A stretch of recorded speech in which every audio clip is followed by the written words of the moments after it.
අයිබෝවන් ක්‍රිකට් ලෝලි මිතුරන් සැමට ඔබ මේ එකතු වෙන්නේ ශ්‍රී ලංකා ක්‍රිකට් ලෝලින් වඩාත් උනන්දුවෙන් බලා සිටි තොරතුරක් අරගෙනයි. ඒ තමයි 2026 පන්දුවර 2020 ලෝක කුස්ලානේ සඳහා නම් කළ ශ්‍රී ලංකා පෙබරස් සංචිතය පිළිබඳ තොරතුරු. මෙවර සංචිතයේ විශේෂත්වය වන්නේ හිටපු නායක දසුන් ශානකට නැවතත් නායකත්වයේ හිමිවීමයි. අපි බලමු මෙවර සිංහන් වෙනුවෙන් ලෝක කුස්ලානේ ජයග්‍රහණය කරන්න යන ඒ පෙබරස් ක්‍රීඩකයන් 15 දෙනා කවුද කියලා.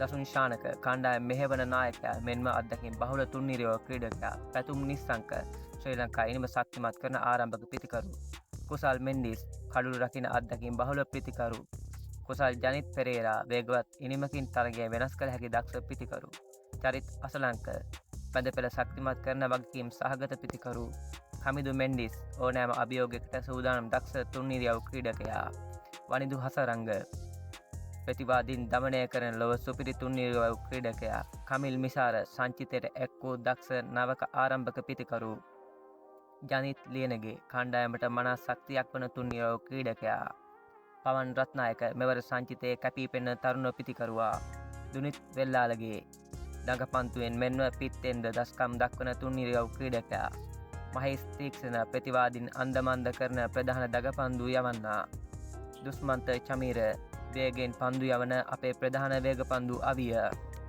මතිස පතිරණ ලොවක් බය කරන අපේ බේබි මාලිංග ඒෂාන් මාලිංග වේග පන්දු බලෑනිය ශක්තිමත් කරන නවක ක්‍රීඩකයා මෙන්න මේ ක්‍රීඩකින් 15 දෙනා තමයි 2026 ලෝක කුස්ලානේ ජයග්‍රහණය කරන්න සූදානම්මින් ඉන්නේ. මේ කණ්ඩායම ගැන ඔබගේ අදහස මොකක්ද? පහලින් කමෙන්ට් කරන්න අමතක කරන්න එපා. මෙවැනි උණුසුම් ක්‍රිකට් තොරතුරු එසැනින් දැන ගැනීමට අපගේ සුපුන් විත් ක්‍රිකට් YouTube නාලිකාව දැන්ම සබස්ක්‍රයිබ් කරන්න. ඒ වගේම අලුත් වීඩියෝ දාපු ගමන් දැනගන්න බෙල් සලකුණ ඕල් දාලා තියාගන්න. නැවතත් මෙවැනි වීඩියෝකින් හමුවෙමු. ඔබට ජයග්‍රාහී දවසක්.